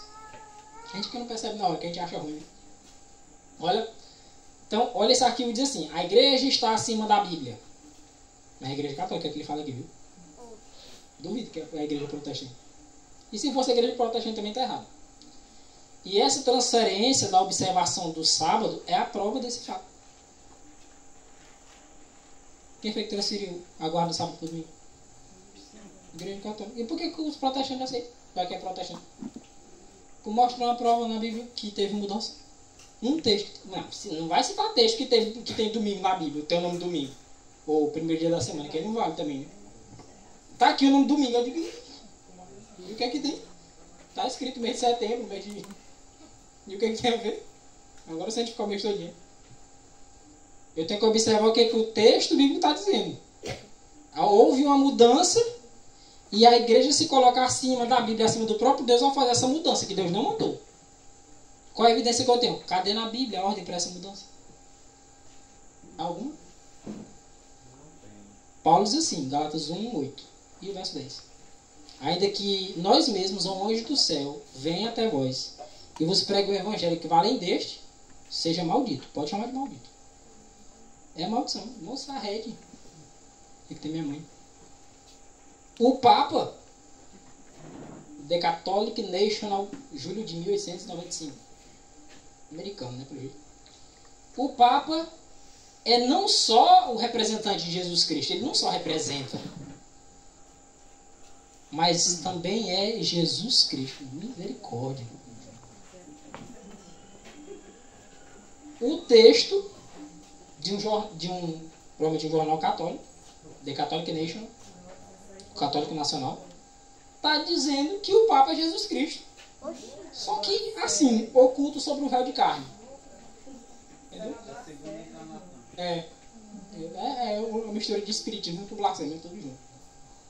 Tá vendo a loucura? Mas calma aí que eu vou mostrar mais. Vai fazer que nem esse aqui eu, né? Papa Leão XIII. Em carta encíclica datada de 20 de junho de 1894. Ocupamos aqui na Terra o lugar de Deus Todo-Poderoso. Já que é Todo-Poderoso, por que não evita de morrer? Já viu um Papa que não morreu? Só o Bento XVI. Na verdade, vem outro, sabe por quê? Ou porque morre ou porque o outro desiste. E por que desistiu se é Todo-Poderoso? Qual foi a dificuldade? Um problema é a morte. Por que não enfrenta a morte? O outro problema é o desistir. Qual é a dificuldade para Deus? Me diga, qual é a dificuldade para Deus? Porque para Deus todas as coisas são possíveis. Peraí, não é possível. Que o Deus, entre aspas, está desistindo. O Bento XVI desistiu. É isso mesmo que eu estou vendo aí. É um Deus que não é todo-poderoso. Ocupamos aqui na Terra o lugar de Deus Todo-Poderoso. O Papa está dizendo, eu sou Deus Todo-Poderoso. Não é blasfêmia não, um negócio desse. E o outro está aí todo capengando, né? Deus capengando. Ah, irmão, mas isso aí não é suficiente não, irmão.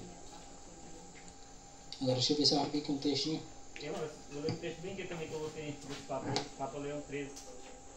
O Papa é de tão grande dignidade de exaltar o que ele é, não um mero homem, mas como se fosse Deus, o substituto de Deus.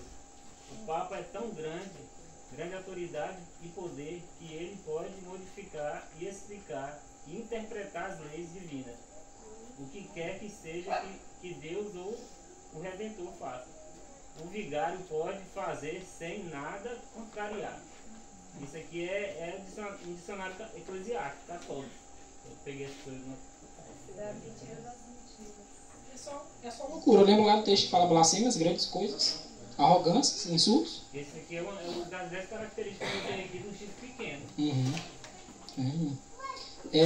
Eu vou ler bem aqui nesse livro do pioneiro, Pastor Haskell, a história de Daniel Profeta, página 119. Ele diz assim: a mais arrogante das palavras já proferidas contra Deus, segundo o pastor Haskell, ele diz assim: foi o decreto de infalibilidade emitido pelo Concílio Ecumênico em 1870. Mamores, para de mentir, Mamores. Você está botando slide, pega um livro de Adventista, aí é fácil, né? Ó, catecismo. Ó, lá na Praça de Fátima, lá em Imperatriz, tem 3 livrarias católicas, uma perto da outra. Tem Bíblia de Jerusalém, que é uma fonte boa, né? Tem catecismo. Não, irmão, o Mamores disse é mentira. Vai lá, compre um bichinho desse. Tira a prova. Eu não faço questão que acredite em mim. Digo, tira a prova. Eu vou ver lá e dizer, amor, isso agora é católico. Se me ajudar, eu vou lá comprar mais. Ó, infalibilidade da igreja e infalibilidade papal. Catecismo do católico de hoje. Doutrina, prática, orações. Editora Santuário, 25ª edição. Em conformidade com o catecismo da igreja católica. Editora Santuário. Aí você pesquisa se é. A imagem até de uma santa aqui. E Maurício, Uma ilustraçãozinha. mostra aqui na tela aqui da gravação. Como está sendo gravado. Deixa eu só mostrar aqui para o pessoal comprar. Tem que mostrar, né? O catecismo do católico de hoje, viu? Depois é a 25ª edição. Vou tirar uma foto da tela. Ó, página 31. Vamos lá.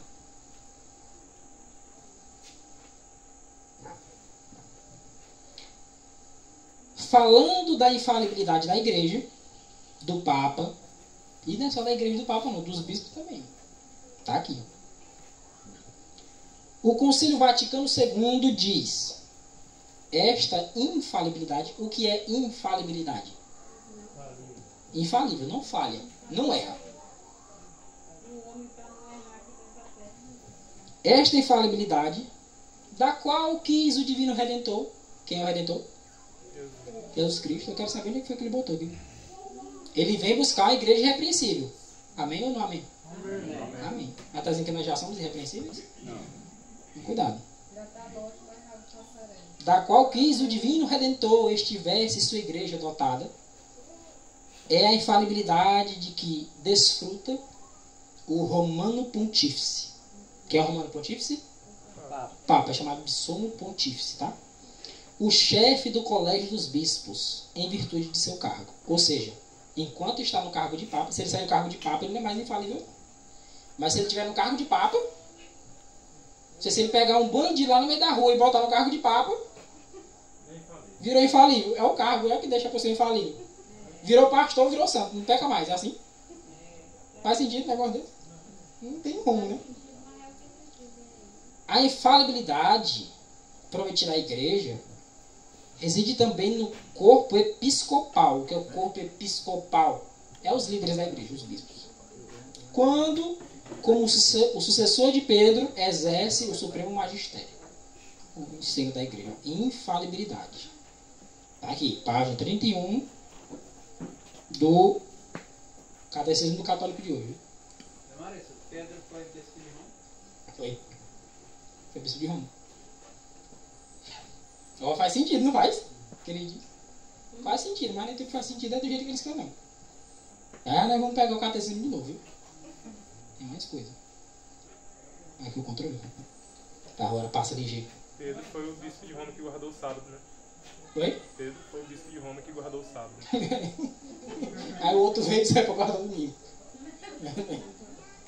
Aí quem tá certo é o que tá vivo, né? Aí já tá ligado aos enganos satânicos dos últimos dias. Alguns, não todos, né? Porque o estudo é mais específico. Irmãos, aqui tem coisa. O livro de Daniel tem coisa pra gente passar o mês aqui estudando. Ainda não dá pra gente abordar tudo, porque é muita coisa. Nós temos a Bíblia, temos o Espírito e Profecia, temos os Escritos dos Pioneiros, temos a História Geral. Tem o Catecismo, que ainda dá pra usar o Catecismo também. Rapaz, cadê o irmão? Ele foi. Cadê o irmão? Quem aqui tem aquela Bíblia Jerusalém?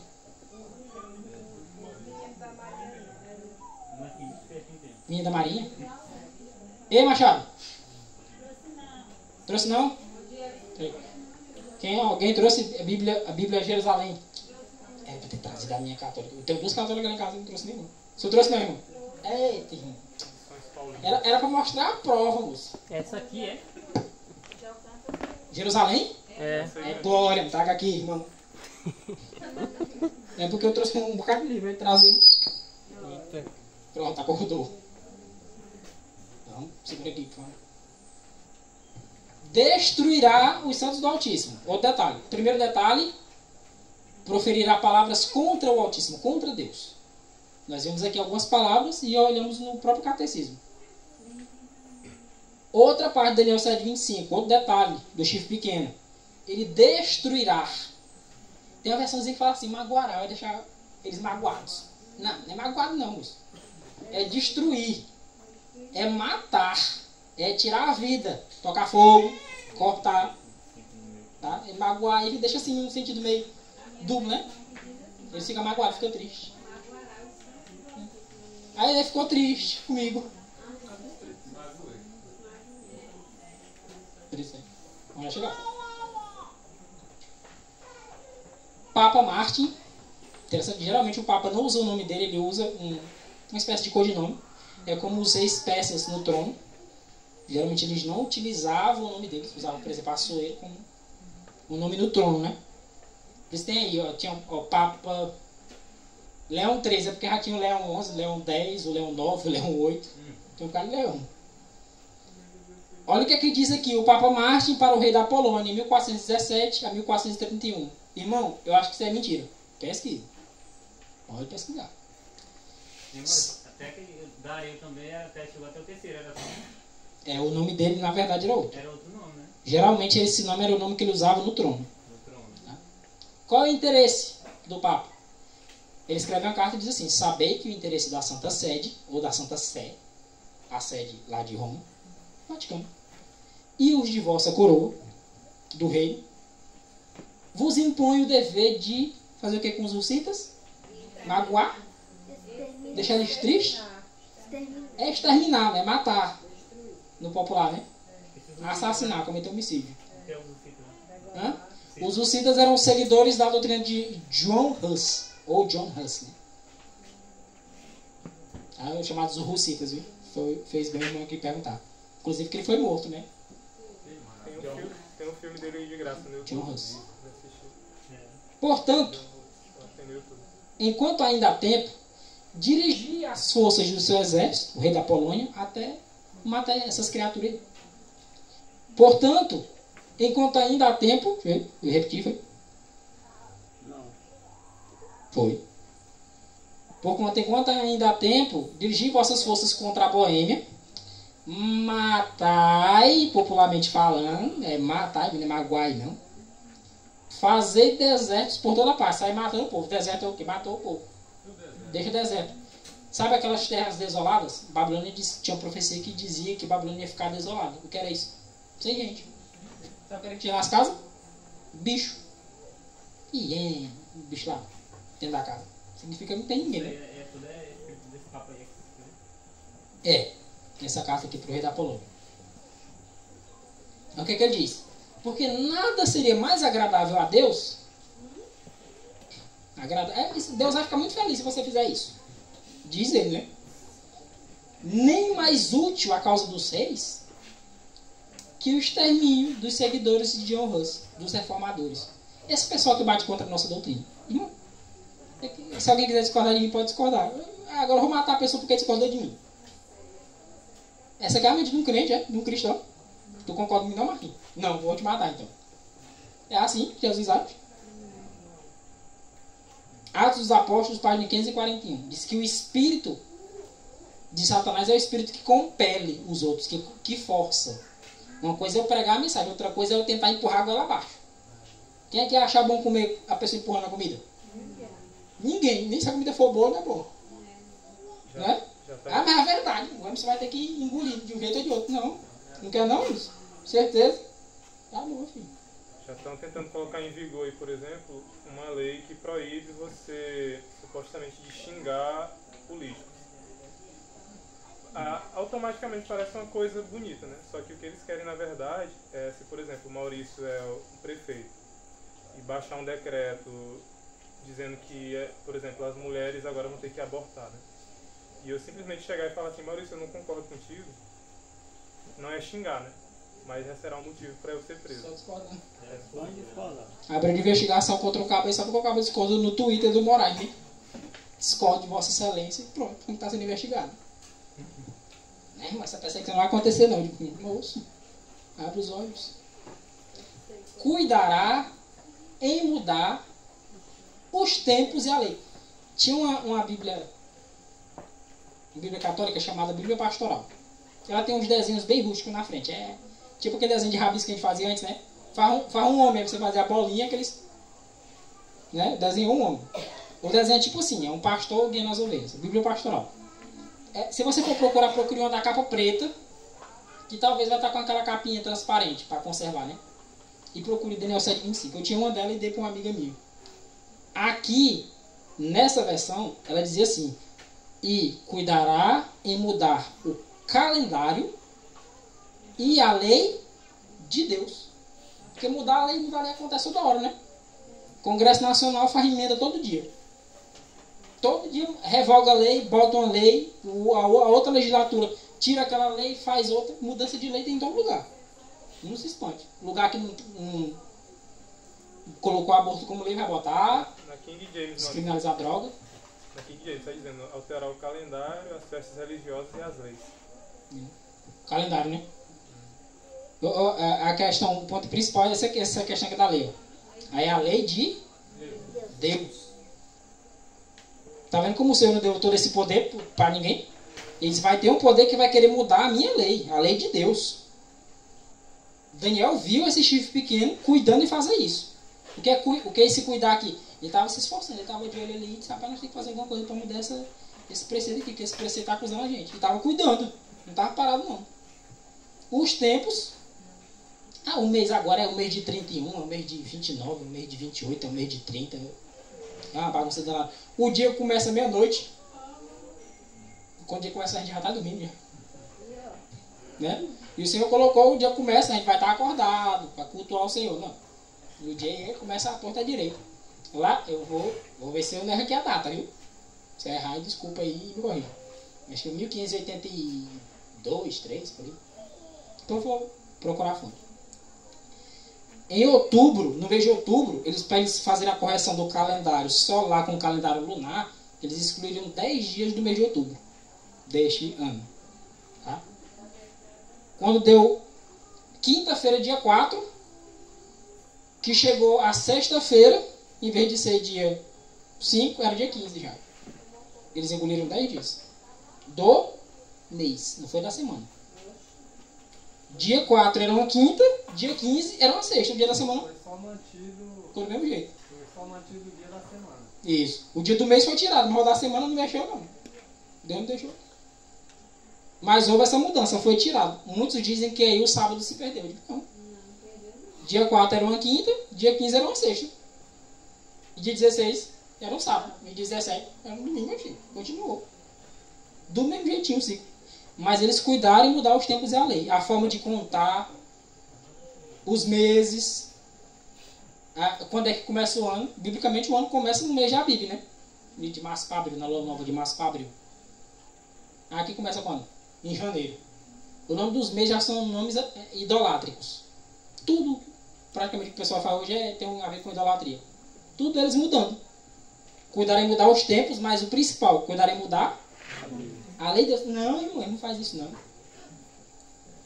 O Smith diz assim, ó, não é a lei de outros governos terrenos. Porque não era de estranhar que uma potência mudasse as leis de outra. Ou era de estranhar? O Emerson tem um governo, tem um rei, eu tenho outro rei, eu conquisto o reino do Emerson, eu não gostei dessa lei não. Quem manda agora não é eu? É normal mudar, né? Só gosto dessa, eu digo, nessa que eu gostei, deixa aí. Eu não gostei, eu digo, eu vou tirar, vou botar outra. Não pode, eu digo, mas eu sou o rei. Quem mandava era ele, agora quem manda sou eu. Quem era que ia estranhar isso? Aí vamos supor que esse que ganha, essa autoridade é o que não gosta do livro. Eu não gosto. O chifre pequeno tinha poder de mudar as leis humanas até onde se estendia sua jurisdição. Tinha reinos que se sujeitavam a ele podia mudar a lei lá. Lei de caráter, até certo ponto civil também, né? Mas quando ele tinha autoridade lá, lei civil. É como a gente querer ficar zangado às vezes, porque há uma mudança no Congresso. A gente vai zangar quando ele tocar na lei de Deus. Quando ele tocar nos princípios divinos. Mas ele muda a lei, ele muda toda hora. Se quiser ficar zangado agora, pode ficar, que ele já está mudando lei. Toda hora tem mudança de lei, emenda a Constituição. Mas a preocupação aqui o Smith fala, é a lei do mesmo ser a quem pertencem os santos que são quebrantados. É os santos do Altíssimo que ele cuida em matar. Então, é a lei de Deus que ele cuida em mudar. Não está preocupado só com a lei dos outros países, não. É com a lei de Deus. É a lei de Deus que mexe neles. Por esse poder. A saber, a lei do Altíssimo. Catecismo do Concílio de Trento. Não pesquisa. Concílio de Trento. Foi do agrado da Igreja de Deus que a celebração do sábado fosse transferida para o dia do Senhor. Referindo-se ao domingo. Ó. Vai dar tempo, vai dar tempo.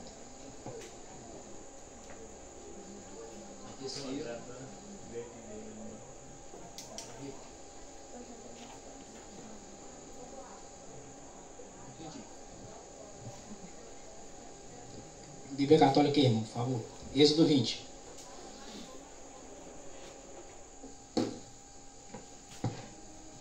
Vamos comparar uma Bíblia. Pega uma Bíblia protestante. Bíblia é Bíblia, né? Êxodo 20. Êxodo 20. Irmão, leia versículo 3. 3. Não terás outros deuses além de mim.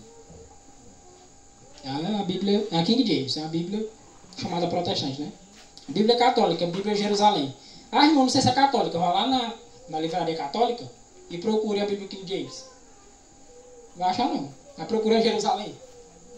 Acho que lá na missão tem, né? Vai lá do mesmo jeito. Bíblia Jerusalém, Bíblia católica, depois se você quiser conferir. Êxodo 20, verso 3.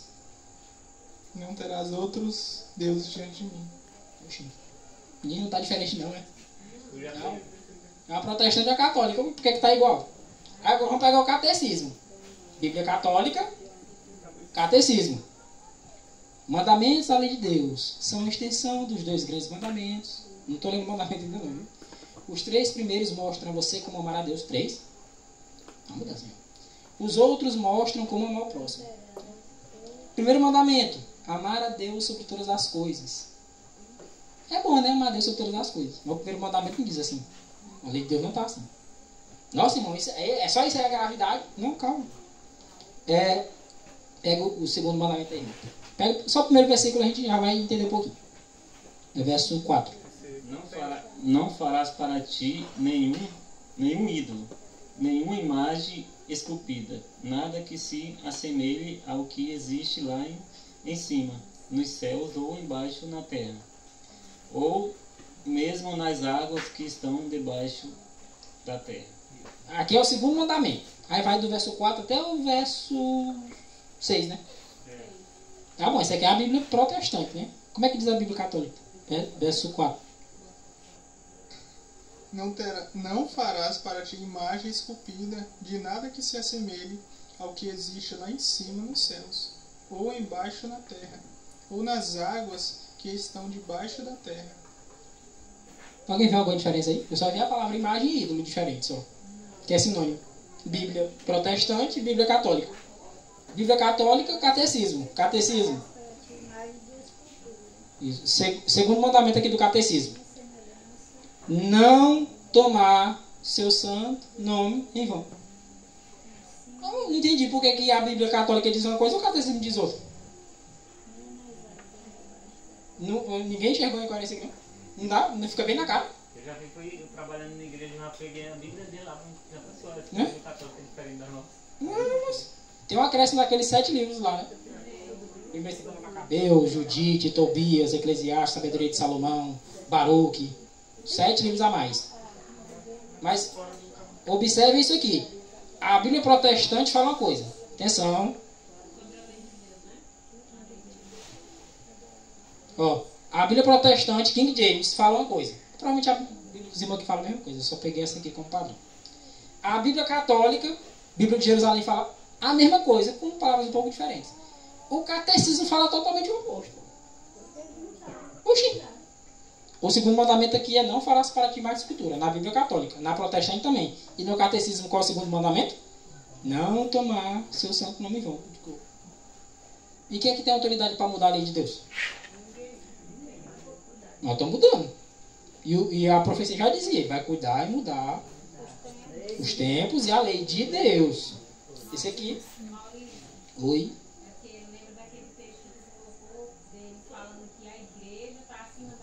Sim. É só o catecismo. Antigamente era só em latim a missa, né? Era em latim de costa pro povo. Falavam a língua estranha, né? Basicamente. Literalmente. Aí vamos lá, segundo mandamento. Agora eu vou dar continuidade aqui só pra gente ganhar tempo. Viu? Aqui o segundo mandamento. Acompanhe na sua Bíblia, por favor. Vamos resumir. Olha o primeiro mandamento aqui, ó. É Êxodo 20, viu? Primeiro mandamento, amar a Deus sobre todas as coisas. Já mudou o mandamento. Mandamento aí, até na Bíblia Católica, é não terás outros deuses diante de mim. Segundo mandamento aqui, não tomar seu santo nome em vão. O segundo mandamento na Bíblia Católica e na Bíblia Protestante é não fazer mais escultura, né? Ou fazer ídolos esculpidos. Opa! Terceiro mandamento aqui, que é o mais flagrante. Interessante que eles mudaram os 2 maiores mandamentos, né? Assim, de texto, né? O segundo mandamento e o 4. Ó. Terceiro mandamento aqui, do catecismo. Quem tiver na dúvida depois, pode ler. Guardar os domingos e festas de guarda. Vamos lá, a Bíblia Católica. Vai ser que eu vou querer ver aí. Né? Como é que tá? Vê aí o terceiro mandamento aqui na Bíblia Católica. Não pronunciarás em falso o nome de Yahvé, né? Teu Deus, porque Yahvé não deixará impune aquele que pronunciar em falso o seu nome. É uma mudança. Aqui o terceiro é guardar domingos e festas. De guarda, ou de preceito, né? Aqui é não tomar o nome de Deus em vão. Aí mudou já.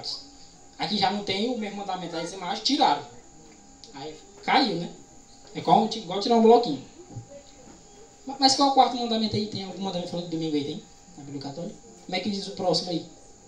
Lembra-te do dia de sábado para santificá-lo. Tem o quarto nela aí também, né? Quarto mandamento diz o quê? Lembra-te do dia de Sábado. Né, irmão? Mas é porque o domingo é o sábado cristão. Oxi. Vai que cola. No caso, não tá falando assim não, irmão. Tem guardar domingos e festas, literalmente. E é no terceiro, né? E aí eu não vou citar todos que... Mas perceberam a mudança?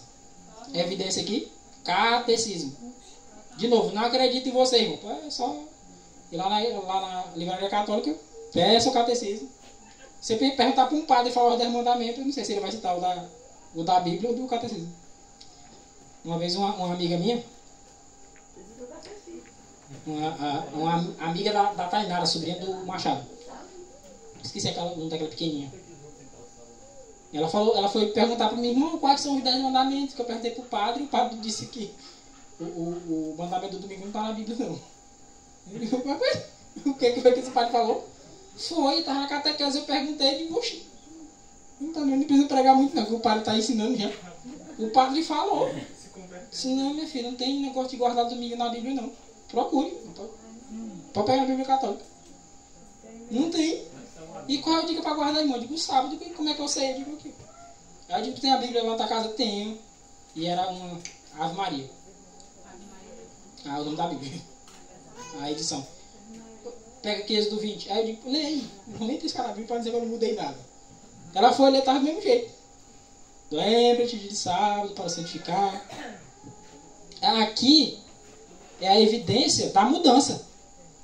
Vamos pegar esse pontinho aqui para a gente fechar. Eles serão entregues na sua mão. Lembra dos santos? Que seriam magoados. Na verdade, destruídos. Mutilados, exterminados, queimados. E outras coisas ruins. Eles serão entregues na sua mão, na mão do chifre pequeno, que cuida em mudar o calendário e a lei de Deus, que destrói os santos do Altíssimo, que profere blasfêmias contra o Altíssimo, a gente viu aqui. Viu uma blasfêmia da infalibilidade, viu a mudança da lei de Deus. Aqui diz assim, por um tempo, tempos é plural, né? Agora não é mais matemática não, irmão. Agora é português. Tempos, tempo singular. Né? No caso isso é número, né? Gênero, número e grau. Número, né? Singular e plural. Tempo, tempos. Oxe, mamãe não diz quantos tempos. Se não fala a quantidade de tempos e o contexto não diz, é 2. Porque é plural. Bem simples, sem bater a cabeça. E a metade de um tempo. Pronto, irmão, entendi tudo. Pode passar. Tempo, tempos e metade de um tempo. Viu?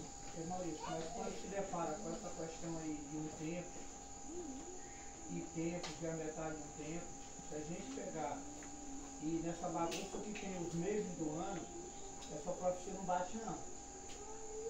Porque se a gente pegar um tempo, a gente vai pegar relacionado a um tempo significando um ano, de 12 meses. Tempo, vamos pegar aí 2 anos. Então 2 anos são equiparados a 24 meses.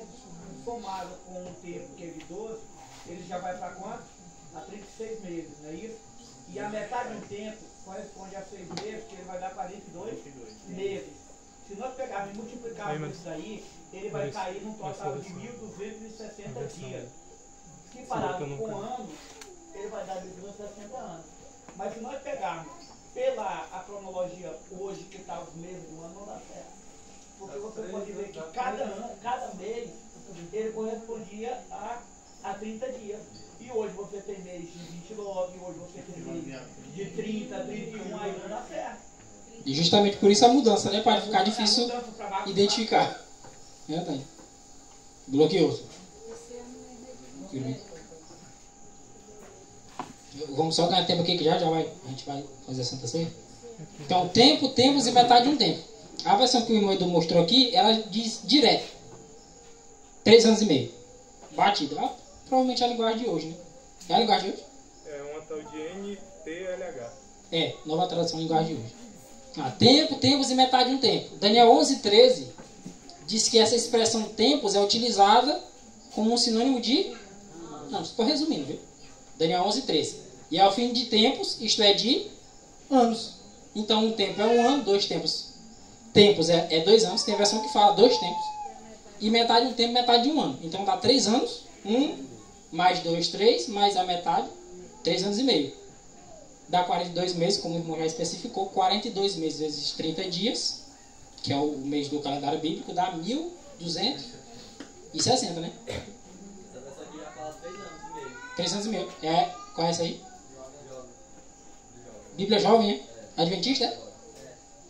Aí. Qual é aquele texto lá? 11, 13. À frente. Daniel 11, 13. O código está na Bíblia. Ah, não, o Maurício inventou um texto. Está aí. Daniel 11, 13. Então vamos lá, um tempo. Um ano. Tira o 2 bem aqui. Tempos.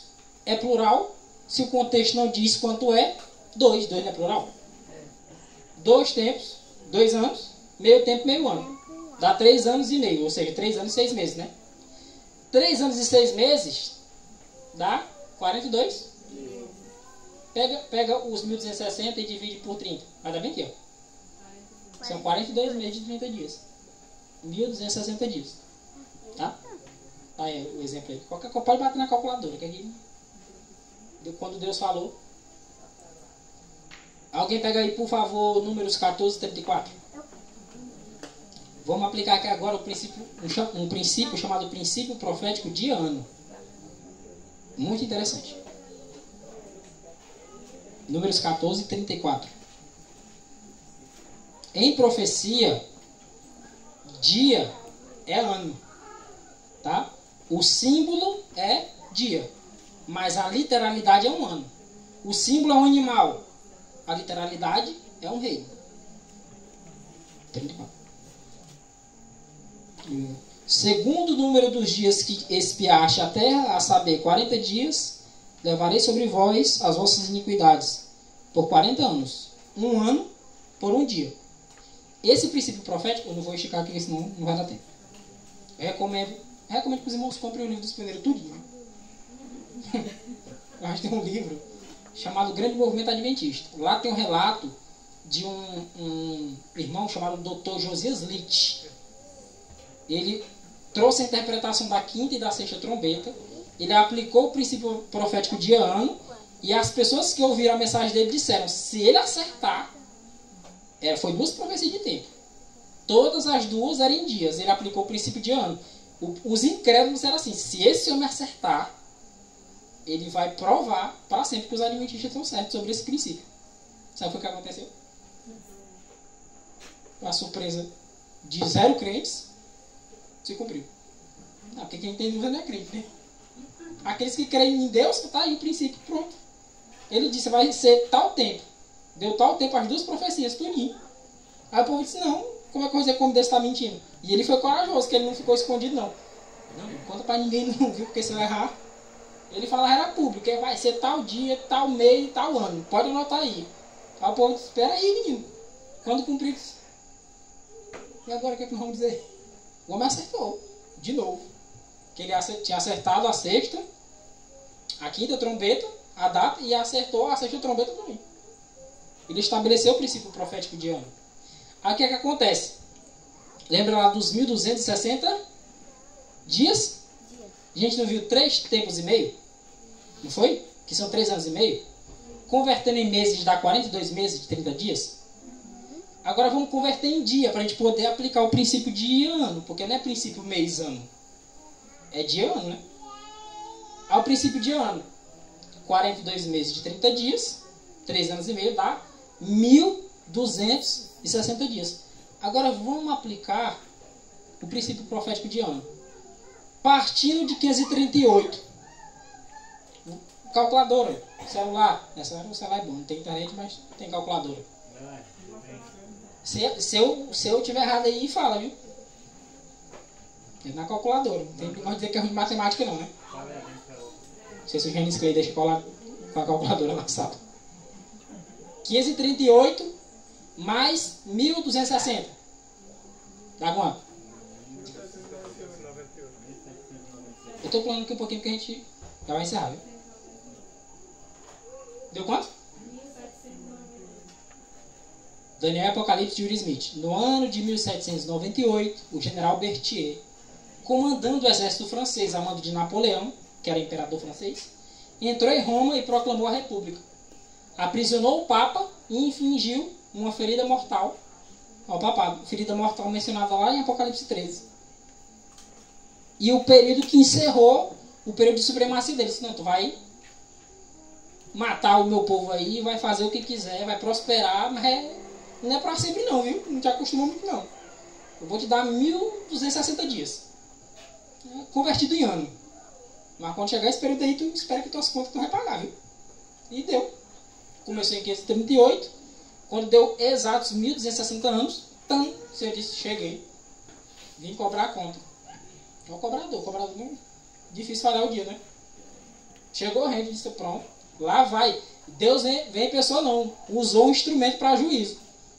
Trouxe o general Berthier, que era comandado lá por Napoleão Bonaparte, né? Ali o período da Revolução Francesa, 1789 ali. Um pouco depois, né? 9 anos depois. Vai lá e aprisiona o Papa. E infligiu uma ferida mortal. Ferida. Foi ferida mortal. Não matou não. Mas acabou com o período de supremacia dele. Pouco tempo depois, ele voltou, só que um outro Papa, porque esse aí tinha morrido, né? Só que cadê a autoridade? Napoleão Bonaparte mandava. Ô Napoleão, vou fazer isso. Vou pensar aqui no teu caso. Se ele deixasse, o Papa fazia. Se não deixasse, o Papa não fazia. Oi? Só dando entendimento do meu raciocínio. Quer dizer que em 538 ele recebeu o poder. Sim. Aí quando veio nessa data aí, ele já perdeu aquele poder. Perdeu o poder. Isso. Porque o Senhor delimitou para ele. Vamos fechar aqui, ó. Eles serão entregues na tua mão. Tu vai fazer, vai prosperar. Pode pegar Daniel 8 ali. Quando sai do bode, quando passa do chifre notável, depois vem os 4, depois vem o chifre pequeno dele. Lá na frente vai dizer, ele lançou a verdade por terra, o que fez, prosperou. Mas depois vem o quê? A purificação do santuário. Juízo. 1798 acaba. E logo depois o que é que acontece? 1798 acaba ali o poder da supremacia papal. Pouco tempo depois, 46 anos depois, o que acontece? Juízo no céu. E depois que acontece esse negócio aqui do chifre pequeno aqui, o que é que acontece? Vê lá Daniel 7. Daniel 7 e 9, se eu não me engano. O que é visto? Assentou-se então o juiz, né? Abriram-se os livros, né? Juiz também. O Senhor entra em juízo, ele disse, espera aí. Ele vai fazer, vai prosperar. Mas eu vou vir em juízo contra ele. E Senhor, mas quanto tempo que ele vai fazer essas estripulias tudinhas? Um tempo, tempos e metade do tempo. Eu dou 1260 anos para ele. O ponto de partida é esse. E o ponto final é esse. Pergunta, cumpriu ou não se cumpriu? Meu irmão, estou na dúvida. Não, vai no Google que tá fácil. Entendeu no celular agora? Google. Quando foi que começou a supremacia papal, quando foi que terminou, General Berthier destronou o Papa, ele morreu no exílio, na França. Pesquise, né?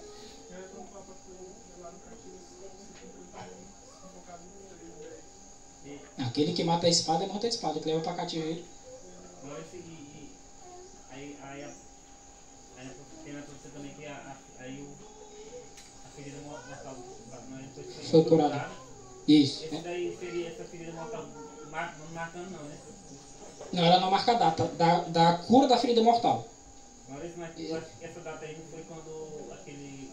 Como era aquele ditador? Benito Mussolini. Benito Mussolini deu aquele... Pergunta do irmão aí. Em 1929, quando Mussolini devolveu todos os bens para o papado, toda a história que ele tinha perdido, todas as riquezas, essa ferida mortal foi... Ali foi curada, né? Curada. De lá para cá, esse mesmo poder parte agora para a traição. E agora vem os últimos momentos da história, que é um outro ciclo do estudo que nós vamos focar um pouco no É porque eu entendi o irmão perguntando se tinha. Foi a profecia que você perguntou? Foi? Se tinha? A data, né?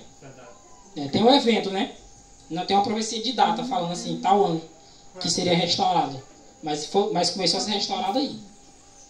O ditador Benito Mussolini, ditador da Itália, cedeu para o Vaticano um pedaço de terra que era 44 É quilômetros quadrados e hectares. É basicamente um bairro, né? 44 hectares. 44 Hectares, né?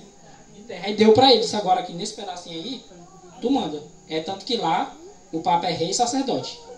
A moeda tem a cara do Papa e o nome dele é Franciscus. E a carinha do Francisco lá na moeda. Essa supremacia papal, ela vai voltar de novo. Não treina por cotonal? Que os 1.260 dias. Não se gosta dias. Que é o que vale ao primeiro sexto e ao segundo sexto. Fazendo paralelo. Ela saiu do decreto, né? Então, irmãos, nós vamos encerrar que já nós vamos celebrar lava-pés e a Santa Ceia. Mas, em suma, é isso. E isso aqui é meio que uma introdução para a gente entender um pouco sobre a questão do juízo e desses acontecimentos que estão agora para o tempo do fim, que estão agora para os nossos dias. O tempo do fim já começou lá quando se encerrou aquela supremacia papal daquela forma que ela tinha, viu? Naqueles período de 1260 anos. Mas isso tudo é para nos dizer que está acontecendo um juízo no céu e que Deus não esqueceu de nós, não. E que o reino dele, porque depois do juízo, quando ele se encerra, ele estabelece o reino dele. Então, todos esses acontecimentos já tiveram eventos. Alguns estão tendo. Dizendo o quê? A promessa do reino de Deus, ela vai se cumprir também. Então, se nós cremos que isso aconteceu, se a história registrou isso, pode ter certeza que o reino de Deus vai ser inaugurado em breve.